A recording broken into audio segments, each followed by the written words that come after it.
Here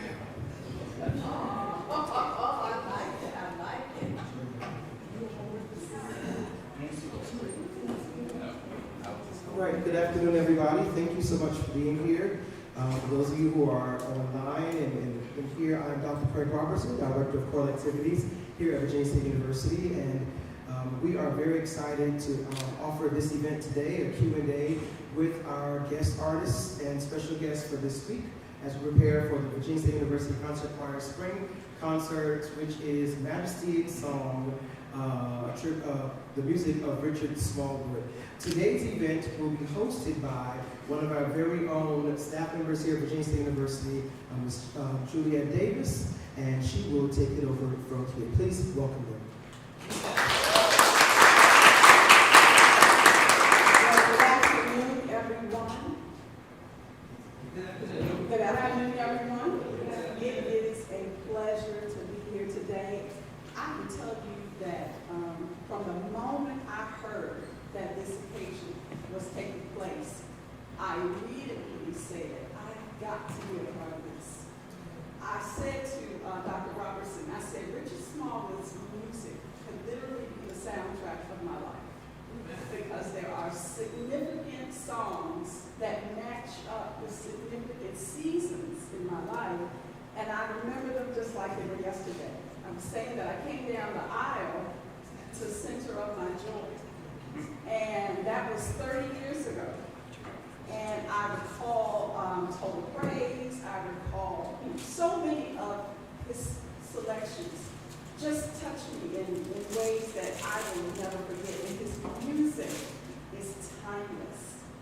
And so we are excited today to be able to be a part. We have two really special people who are joining us today who can definitely share from the pages of their own lives about their experiences working with Richard Smallwood. And so this is a real treat. VSU's music department, I believe, is doing something innovative, because a lot of people had tribute concerts, but to bring individuals in who actually had the opportunity to work with him, I think is a special niche to talking about the legacy of such a phenomenal artist and masterful producer. So with that, let me introduce my guests. The first is Ryan Pugh. He was the musical director for Richard Smallwood and Visions. Originally from Philadelphia, studied at Temple University, has a wonderful catalog of music, instrumental jazz, which I love, by the way, and also has worked with artists that really cover the spectrum, including Kirk Whalum and Yolanda Adams, and the list just goes on. The Hawkins family, he is quite experienced when it comes to the music industry, and then specifically working with Richard Smallwood. So for you as a music student, this is your opportunity to glean from them as relates to what your aspirations might be for music, and then also just to hear the real about how it actually happened, which I think is also a wonderful treat. My next guest is Jackie Ruffin. She is a VSU alumna.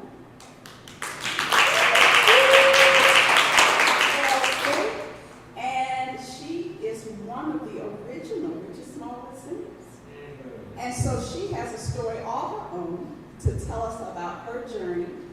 And so we are going to have a great conversation. You all just happen to be in the room. And so let me start with you, Jackie. What was it like being a student here at VSU in the music department? And how did you transition from loving music, of course, here, to becoming one of the original Richard Smallwood singers? Okay, well, I came here in summer of '69 on full scholarship. Now, everybody who's on scholarship, who don't get your degree, I didn't do that. Not then, because I wasted my scholarship money. But I'm telling you, if you're in school, stay here, finish up. I came here in '69 when I got here. Dr. Gatlin was here in the department, and it was hard.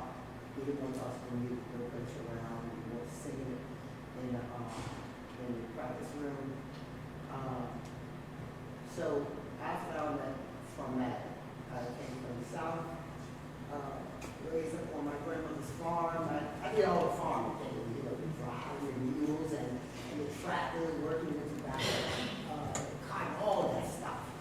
But my one dream that stuck out in my heart and my head, I want to sing gospel music. I grew up in the Church of God in Christ, so that's all we did, you know, the Shirley Caesar. You know, the gospel music can set you off.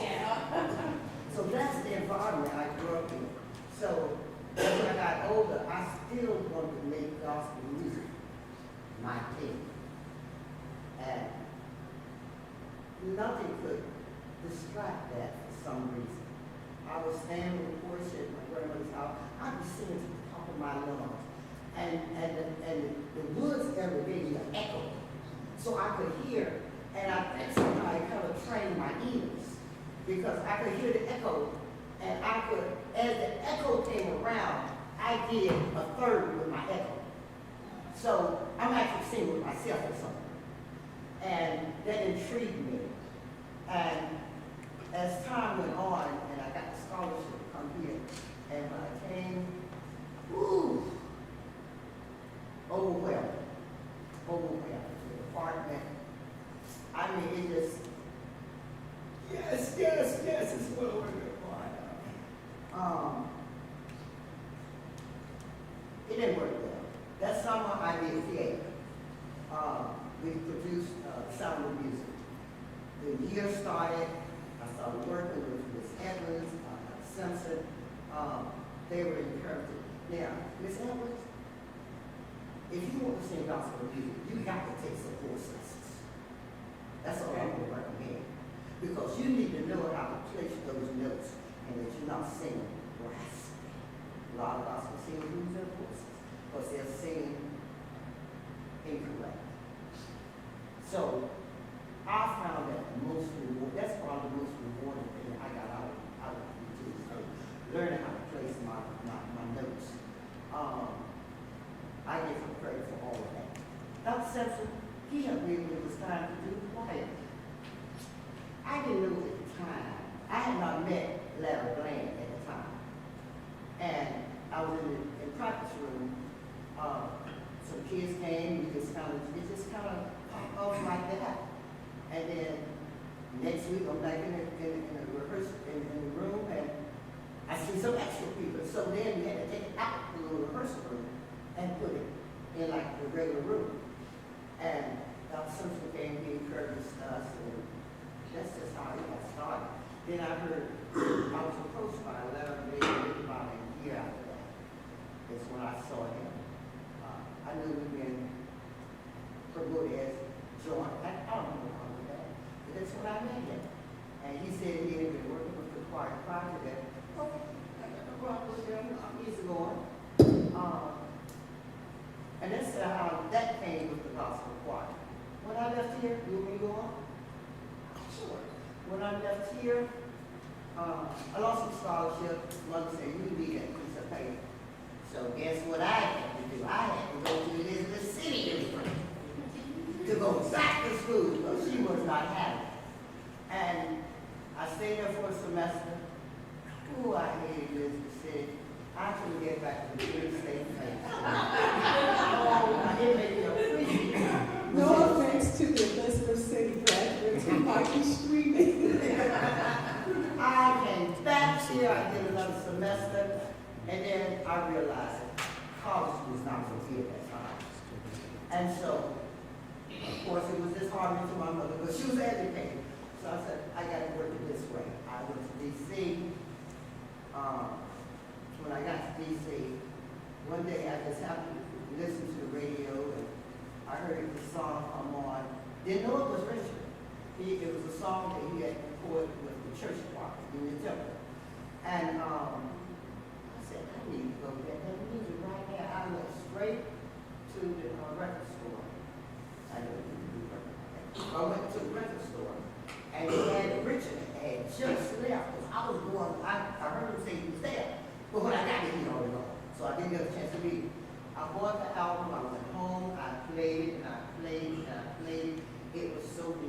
in my spirit, I had no control of Jack. Then I said, I got to find out where this music came from. I looked on the back, I saw it down there. The very next Sunday, I was at church, sitting right there. And every Sunday, I was right there. And then this particular Sunday, I decided to join the church. So now I'm part of Union Temple Baptist Church Choir. And I'm not sure how many years. I'm 75, so I don't remember all. So at some point, Richard said the Lord spoke to him about starting a group. We started with 14. He asked everybody if they would step out of faith. And when you do work for God, that's what it is, God. You stepping out on faith. That means you just got to put everything down, put your job down, your family look like you. I mean, you got to be crazy, big up your job, there, but I'm stuck on the job. And I believe he'll do something about it. And so, after 14, then Richard says, the Lord has instructed me to take time. But at this point, he really asked me to rather give up what he was doing and step out on faith. Your faith would be tested. And so I had no reservations to step out on faith. That's how I grew up. You step out on faith, you just keep moving. And so, then I said, group of 6. You have 2 sopranos, 2 altos, tenor, bass, and periodic with the alto will alternate certain notes in transition with the tenor.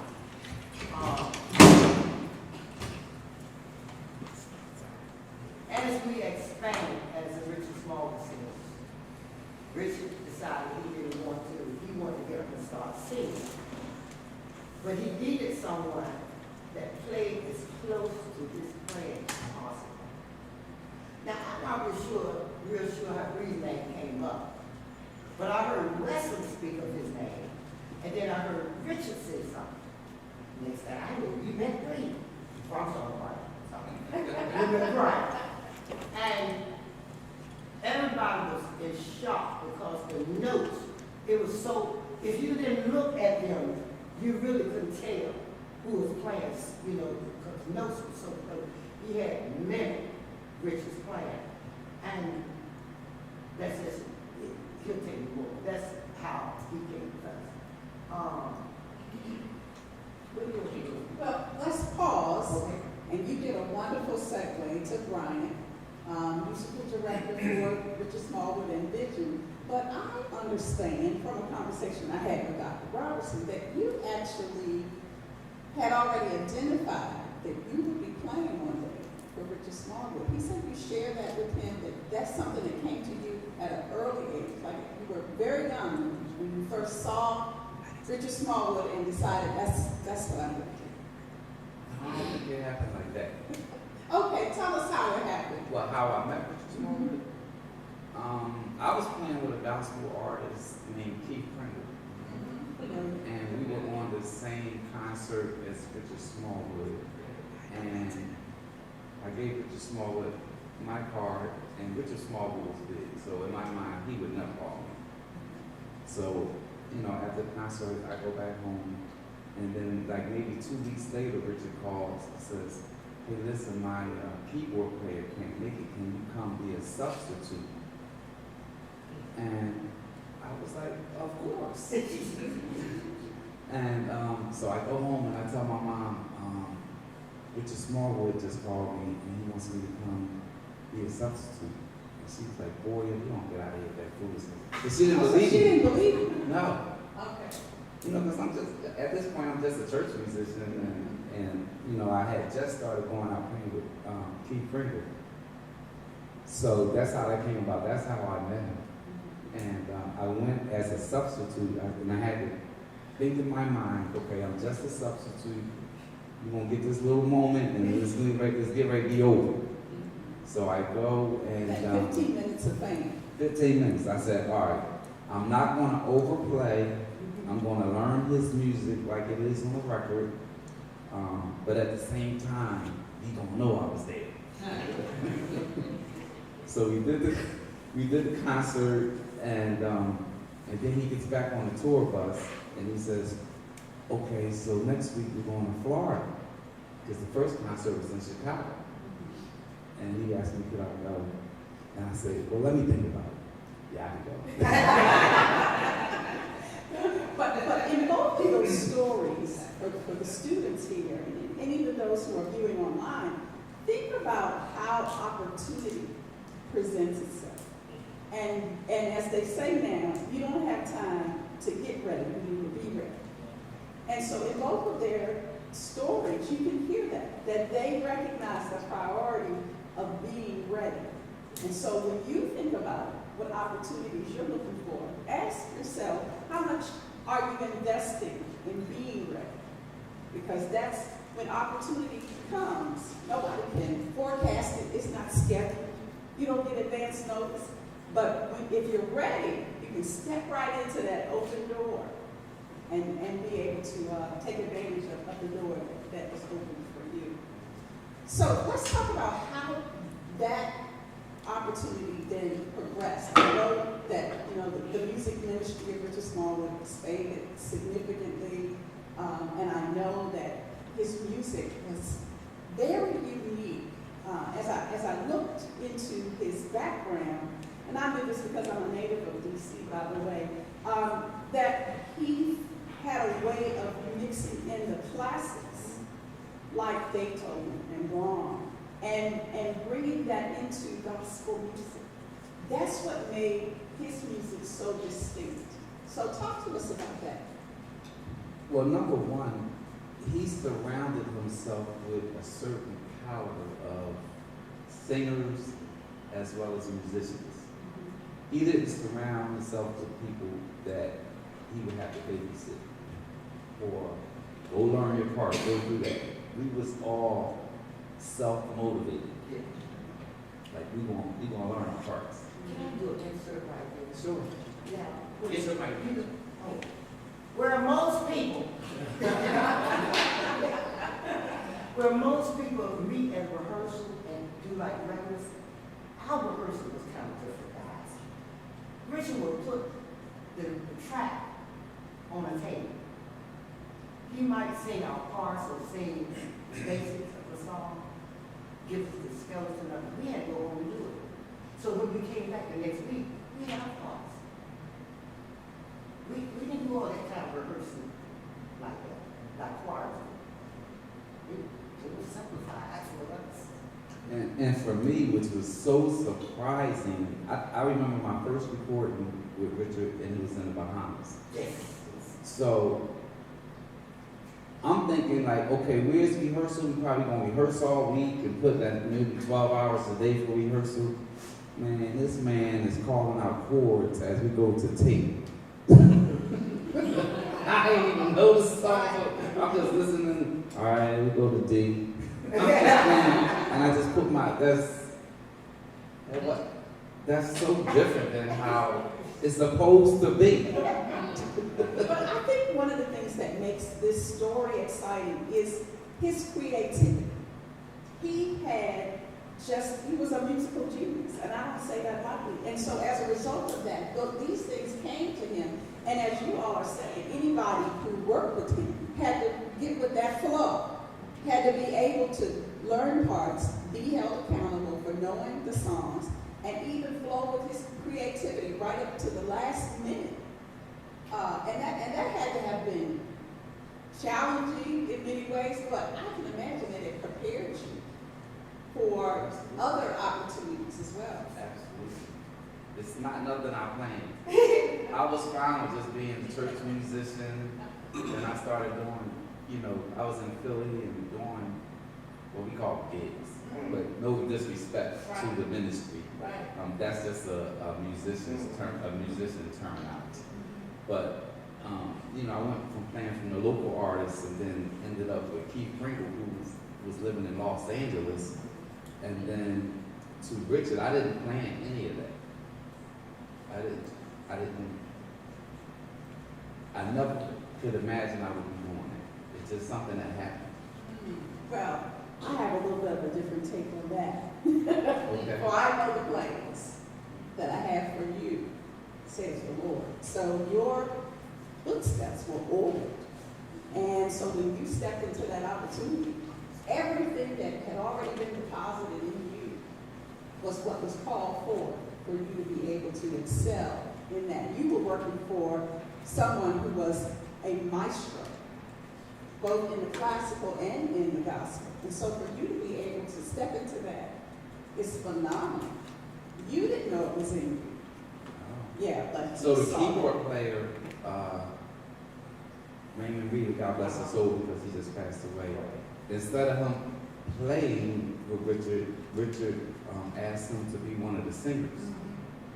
And so he was still a part of the organization, but as you know, even though he was a great musician, he was singing, and I was doing like most of the play keyboards. Wow. Can I ask something? Sure, open your mic.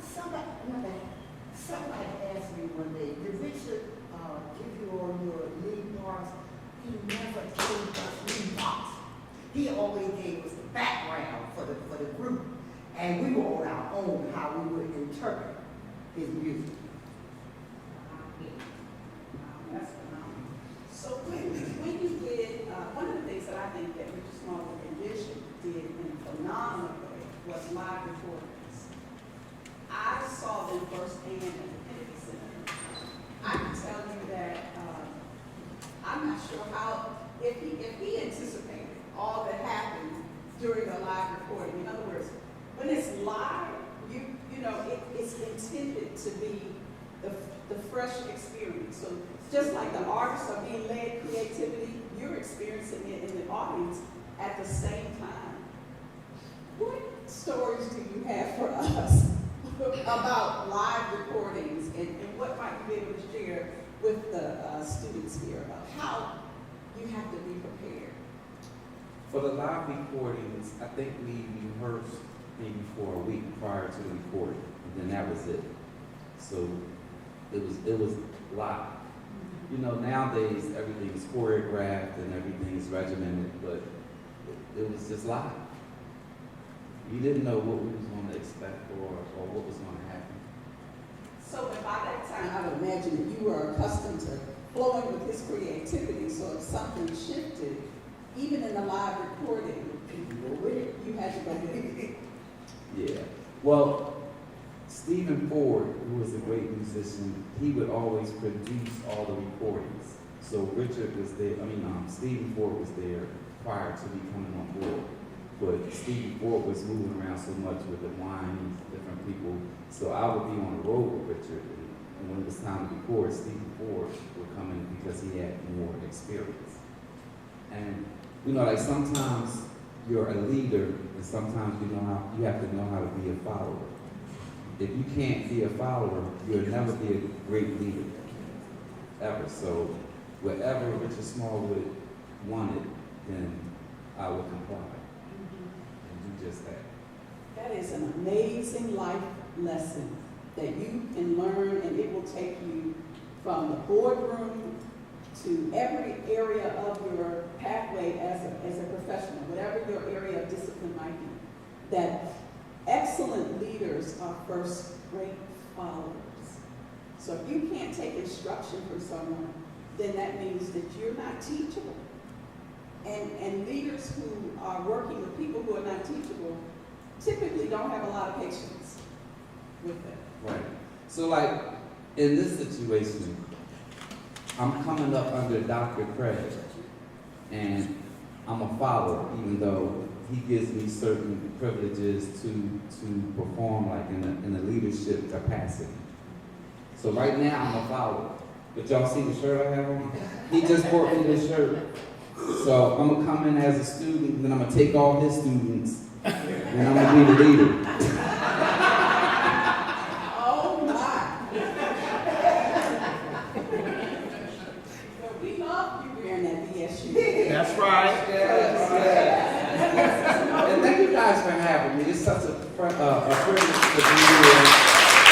And thank you, Dr. Craig, because you could afford it so many other people, but thank you, and I consider it an honor and a privilege.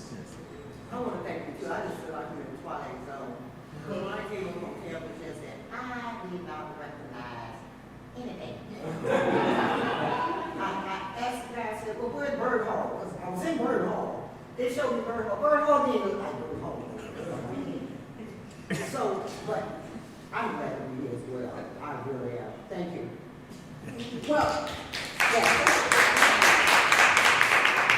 One of the questions that I'd like to ask each of you to respond to in your own way is, what would you say to your 20-year-old self who is not privileged to this journey that you just described for us? A little uncertain, maybe a lot uncertain, but passionate about doing, using the gifts that you knew about for the opportunities that would come forth later. Tell us what you say to your 20-year-old self. I'm not sure if I would have changed my journey. Because I think the path that I took, I think I deemed those steps. So for me to alternate would mean my faith in the shadow of God, where he was leading me. Lord knew I was going to be a country girl. He knew I was going to work in tobacco and pick cotton one day, chop peanuts. Guess what? I enjoyed all of that.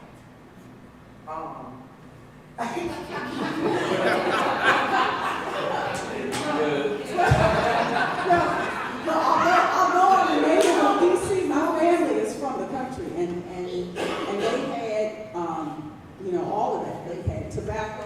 They were going back generations sharecroppers, essentially. So I know what that's like. God was to sing gospel music, and I could not shake that.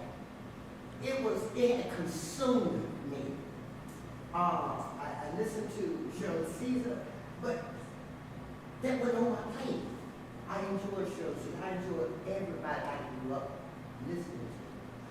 But that thing of singing gospel music, it really consumed me. And so when I left North Carolina and came here, it was still there, and it still gnawed at me. So it was frustrating to hear Dr. Gatlin, who did not entertain gospel music. I didn't really hold it against him because that was between him and God, and it wasn't mine.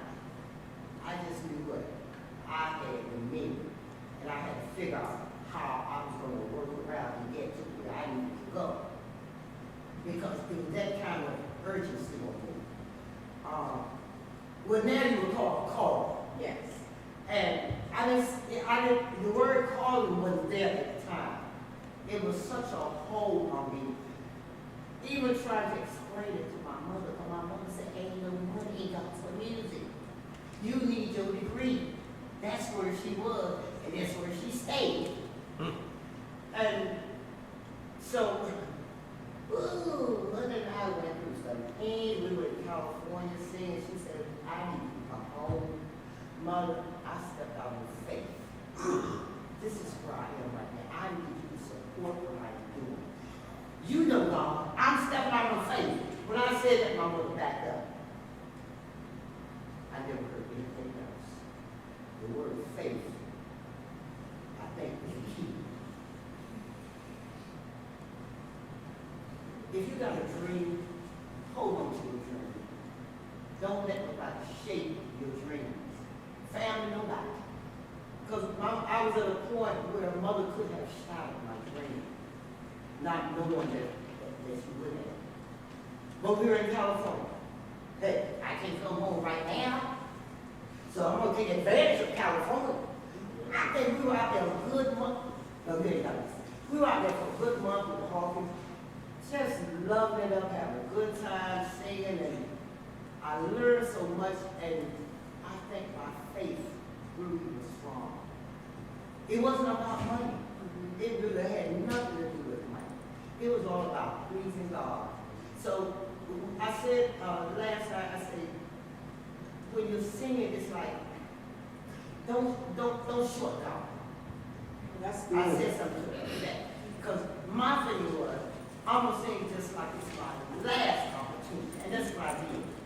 I thought of it as being my last breath for God, because I didn't know once I left out that building, if I would be living in the Lord. I didn't want to cheat God. And so that's how I operate. Sometimes I say it too hard. But when I came here, and instead of showing me how to place my notes, now I got something to work with. I got a little more arsenal in my bag to deal with. That's good. That is what helped me sustain with Richard, being able to place my notes. There was one time I could not place anything. We were at a church in Winston-Salem. I'm not sure if it was drafted in the building or not. It was time for me to say,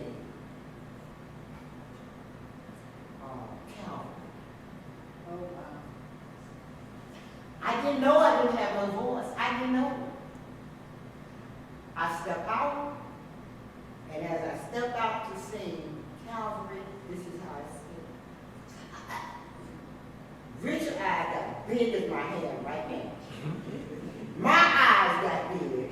Everybody else looking at me like, what happened? We were just in there. I don't know what happened. But I wasn't going to let that sway to what I had to do. Because I'm like, devil, you look right today. I'm going to give God something. And I did whatever was there, it came. It was it. It wasn't really a song. I promise you it wasn't really a song. But I was almost talking some of my notes. That's how bad it became. But it wasn't a discouragement to me. And I say that, don't let stuff get you. Don't do it. Because sometimes the devil, not sometimes, the devil has his way of this kind of discouraging people. He don't want you to do God's will anyway. So you got to put that in. And I did. Was I embarrassed? Not one bit. Not one bit. Because that's the first time it ever happened to my life. You know I can sing. I ain't seen no recordings. You got it? Well, say, so you know. This was just a flute. No sooner we finished singing, by the time we read them, and guess what? Your voice came back. So I said, okay, devil, you didn't get my thunder today. Wow. Wow. Okay, Brian, your turn. 20-year-old. I don't know. Y'all don't try to follow my path because I think I did everything the wrong way. Number one, I started late. I didn't start playing until I was 14, right? I was raised in the hood by a single parent. I know a lot of young people make excuses. But for me, it showed and taught me where I wasn't going to stay. I knew I was in that environment, but that's what it taught me. Oh, this is what y'all want to do? And the kids used to laugh at me because I was always in the house practicing. At that time, the only thing that could get me off the piano was a girl.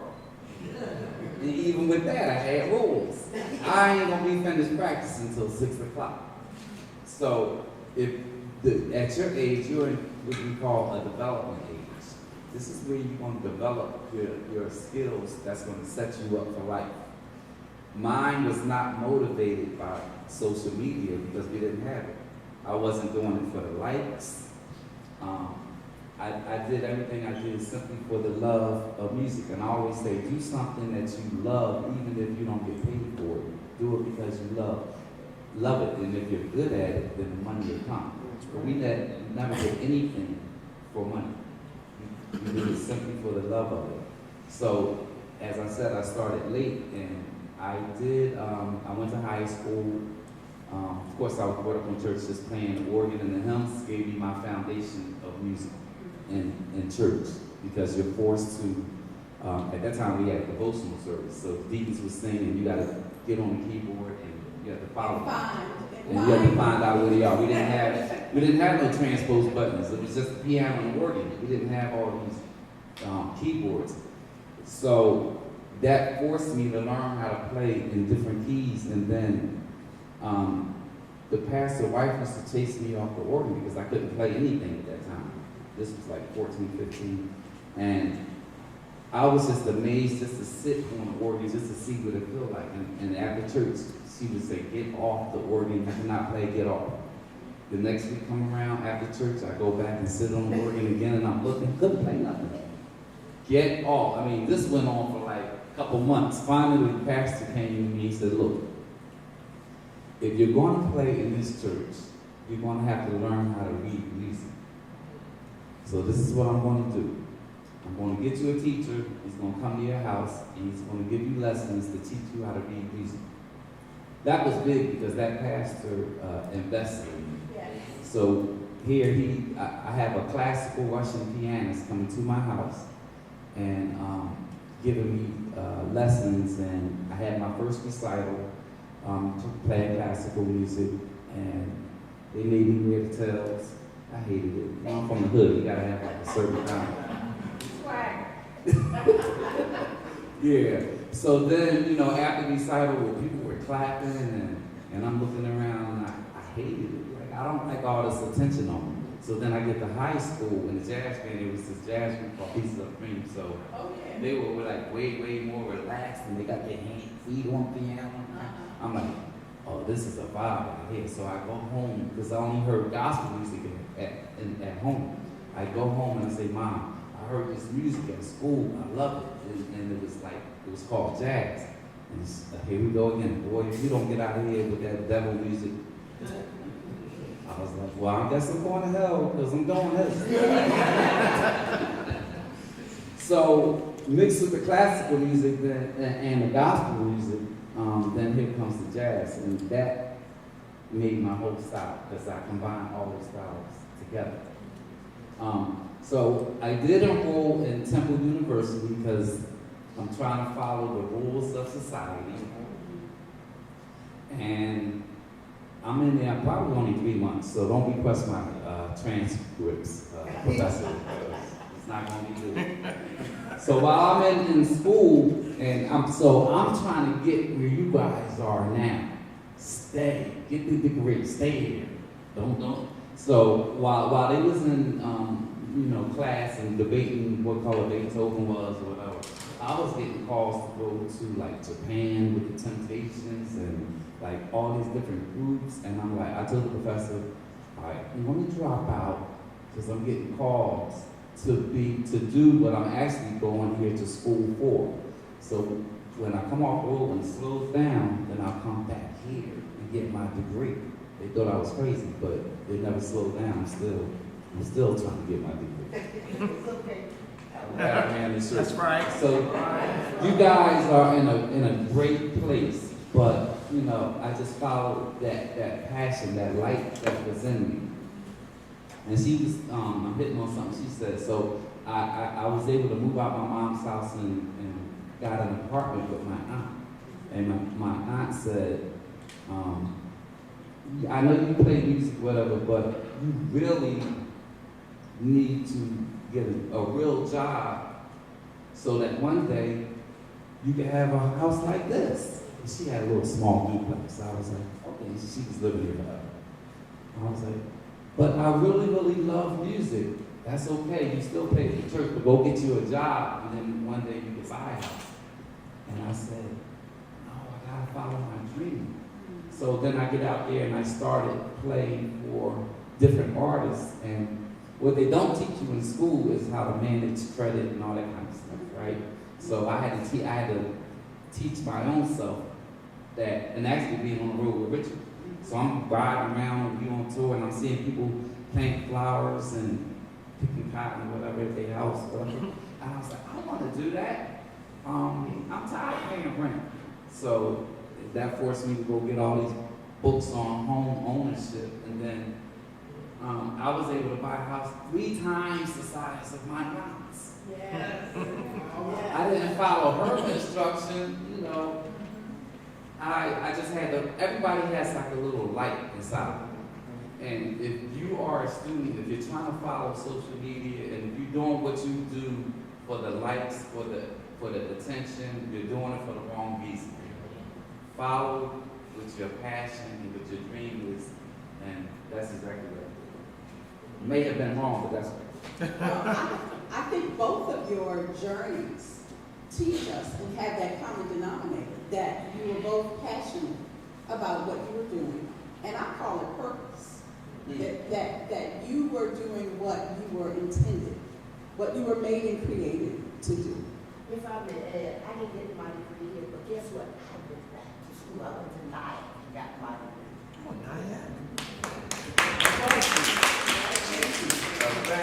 Yes, for the I determination. still want to get my degree. And it's not too late. It's not too late. It's not too late. Hey, I was old when I got mine, I want you to know, but I got it. But you're never too old. That was important. Right. Robert, you all are never too old to pursue your dream and to go after your passion. So we're going to stop here and allow you all to ask questions. You've heard their stories. They shared openly about their journey, the challenges, the mountaintop experiences, and the valley too. Now you all have questions. So I want to hear from you. Yes. I came here and I didn't like about everything I heard, but I'm here because Jackie Ruffin I met 6 to 8 years ago. And she's very humble, but she brought gospel music to this campus. The first gospel choir that was here was called the Jackie Ruffin Singers.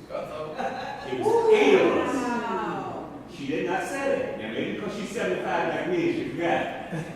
But it was 8 of us. And we weren't allowed to go into the music building at all. We had to practice in Bird Hall. The very first pianist for us was, you know who I am, no? I'm Russell Penny. Well, I've been looking for you. Because I want to know how you, I'm sorry. It's only 8 of us.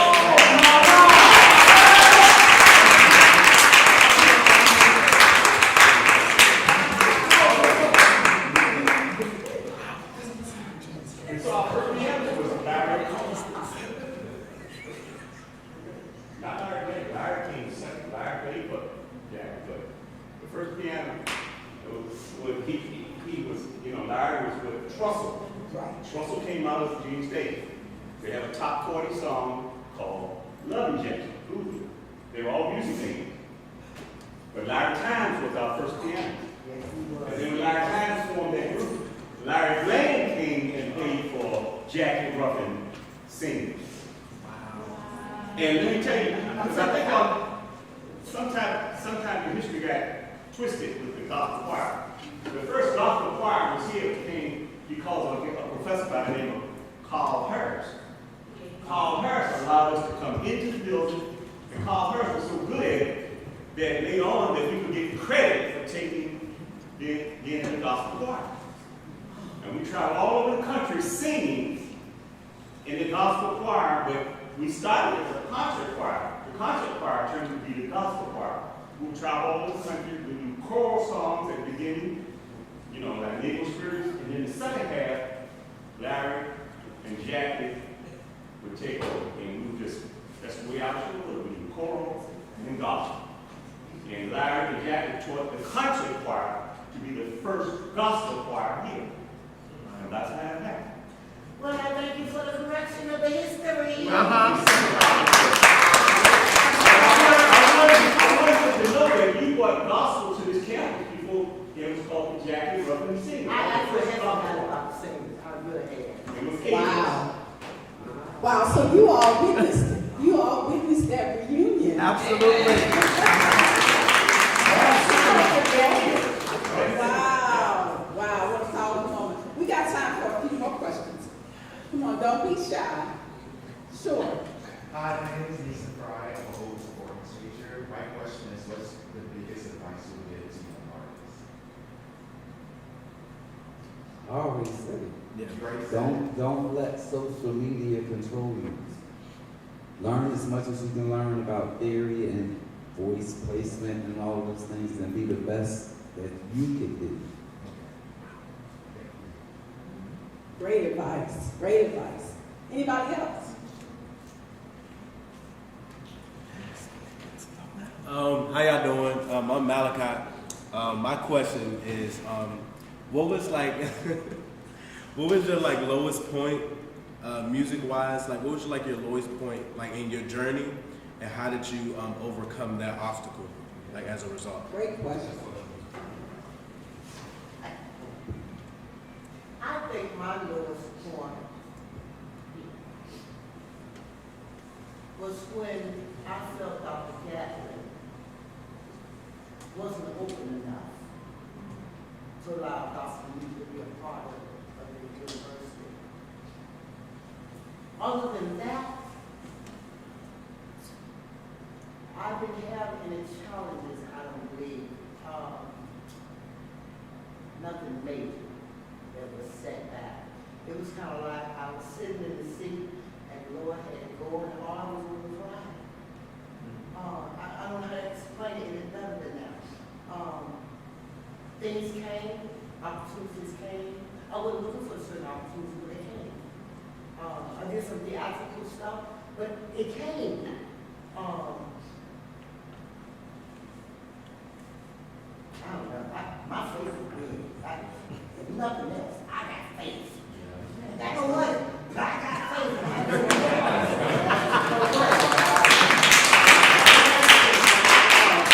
Well, you know what they say, faith is the currency of heaven. That's right. So you're rich. That's right. My dad is rich, so if he's rich, I'm the There you go. old. There you go. All right, Brian, your lowest point, and how did you overcome? So that's why you have to keep God in your life and you have to pray. You have to have like a vertical relationship when nobody else is looking. I can't recall any low points because part of being professional is to be able to adapt to any situation that comes your way. So if you are a professional, things are not always going to be perfect or the way that you want it to go. Like for instance, we have what's called a rider. So when we go out to do a concert, everything that we need is supposed to be on that rider. And a lot of times we'll get to the venue and it's not there. So I'm not going to get upset or cut my wrist and not do the concert. I'm going to make the best of whatever situation that comes my way. And especially if you are singing gospel like the devil, he don't like that. So he's going to throw curveballs your way. These things come with the territory. So when things go, I expect things to go wrong. A lot of times when they go right, I'm surprised. But I expect them. It's never the problem, is how you handle the problem. Because if you've never experienced a problem as of yet, keep living. It's coming. So I try to surround myself. I don't surround myself with negative people. That's number one. Or people that's always dragging me. But you ever get around somebody they always dragging their feet, and every time you talk to someone, how you doing? I'm tired. And they always got complaints. Of course, we all have situations, but all the time, like you walking around with a cloud over your head. So I disconnect myself from those type of people, and I try to hang around people that's better than I am, that's doing more. I try to surround myself with those things. And those things, tagging off of what we just said, I call them good, which I know. It's all good. But tagging off that, I want to focus. You got to keep your eyes on God all the time. That's good. That's good. You can't turn your head because something will hit you upside and and throw you off track. And Green's right. If your foundation is God, then guess what? Everything else will rise with it. You're gonna get some challenges, but the foundation is there. We was riding on a tour bus, and like many times the tour bus would break down. That's not supposed to happen. Right. Even in the snow, we was in a snowstorm. Oh, God, The tour bus broke down. There's 12 bunk beds on the tour bus. Always on the bottom bunk in case something jump off. You know, I still got a lot of that hood in me. But they would make the best of it. They would be singing, like they was like for real singing. They just do it just for concerts. They would be on the tour bus singing, and we would be cold, and You know, when we get to the concert, the people don't know. People see the fruit, but they don't see the labor. And they don't know what you had to go through to get where you are. They just see, oh, they on stage, they singing. I want to do that. But it's a lot that comes with that. It's not, you see the fruit, but you have to be ready to put in the work. And there was a time we didn't get paid. And Richard would say, okay, but we don't have our money. He said, okay, we got a job to do. What you worry about? We went out there and did the job for God. The money came later. But even if it didn't come, guess what? We weren't working for the money, we were working for God. That was the bottom line. And He'll take care of you. So anytime you're in a situation that your university don't want you to do God, guess what? Put that over there and you do God. Do it. I need to be delivered. Because if that happens to me now, I'm pulling out a gun and I'm going to rob the promoter.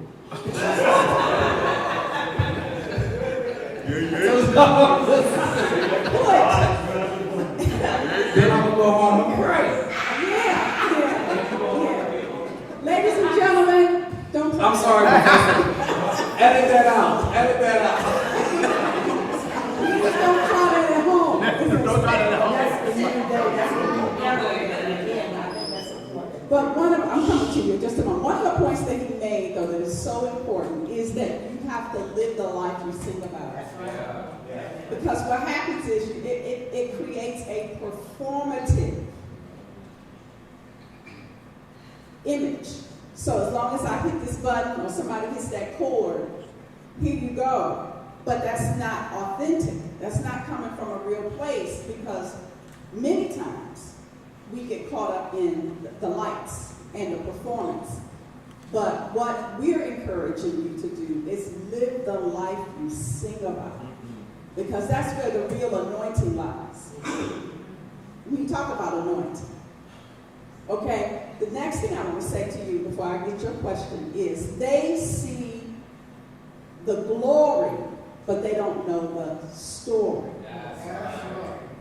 So when he talked about getting up there singing and doing the assignment, because that's what it is, it's an assignment, then the people don't know the backstory. How you got there, what you went through to get there, what your life was like, all of that. They don't know that. But when you open up your mouth to sing, you are singing based on what God has deposited on the inside of you. And that is why this is not to be taken lightly. Because you are actually a vessel that God can use to draw others in. You know how many times I've listened to a Richard Smallwood song and it changed the temperament for me. My outlook on the day changed because that song hit me at the right moment, at the right time, when I needed to be reminded of who God is. So you too are a vessel. That's why you can't play with this. This is not for entertainment. It's ministry. Now, your question. Hi, my name is Stella, and this question is basically for Ziggy. How do you manage being a versatile musician? Because I know there's a stereotype that you always have to do one thing. But what if you're able to sing different music or play different music? How are you able to be so versatile? That's a very good question. Personally, I try to adapt to whatever situation I'm in. So I have a love for gospel, I have a love for jazz, I have a love for R&B, I listen to a little rap, not just you guys, I like you.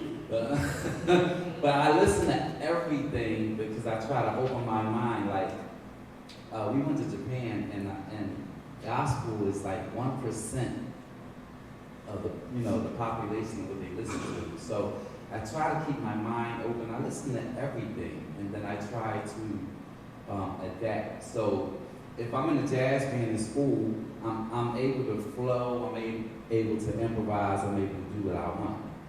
In a setting like Richard Smallwood is structured, and he has a classical approach to gospel music, so I have to adapt to that. If I'm in the R&B situation, I'm not gonna go there playing classical music because it don't require it. You know what I mean? So whatever situation you're in, you gotta adapt to that. That's why I say that, like, learn your skills, because that's the foundation of music.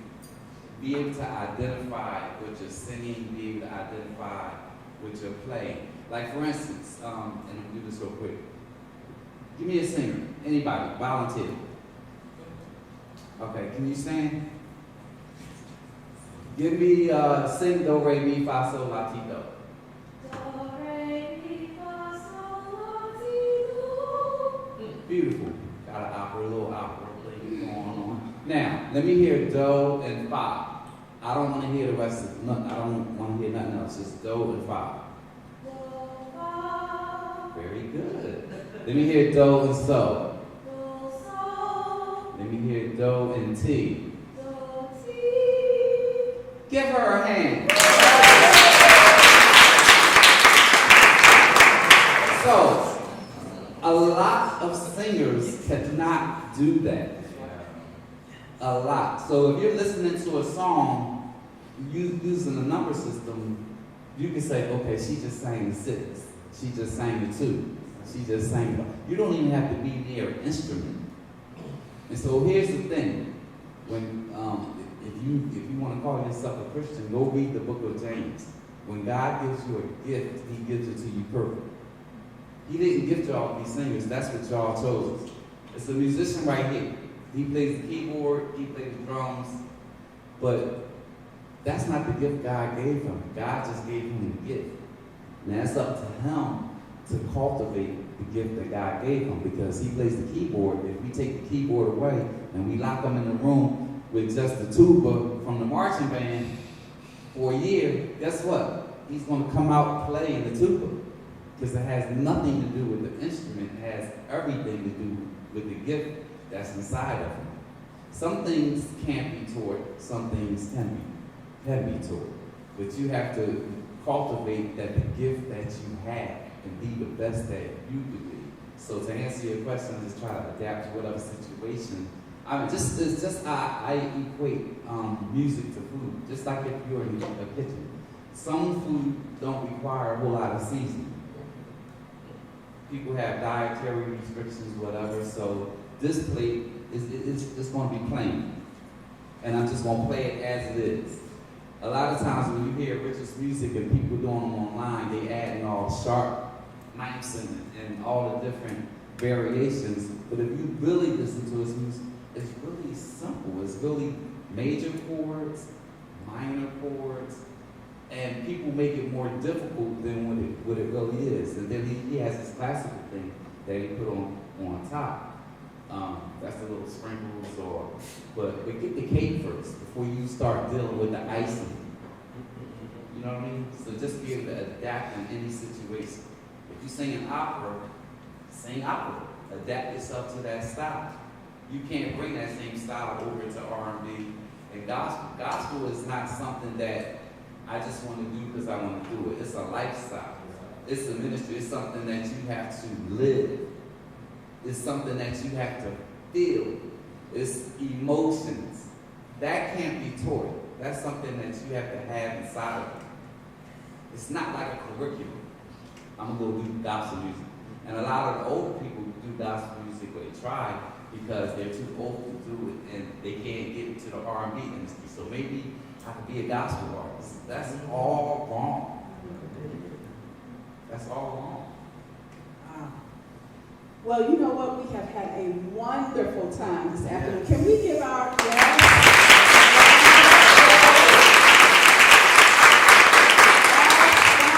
Awesome. I want to remind you to join us tomorrow night for the tribute to Richard Smallwood musical concert at Mount Olivet Baptist Church, 7 p.m. Doors open at 6:30. It's going to be phenomenal. I want you to bring somebody with you. Don't come alone, because it's just going to be life-changing. And I am expecting God to do some great things in the house. So thank you so much for joining us today. We appreciate you, and we look forward to seeing you on tomorrow. God bless. Good job.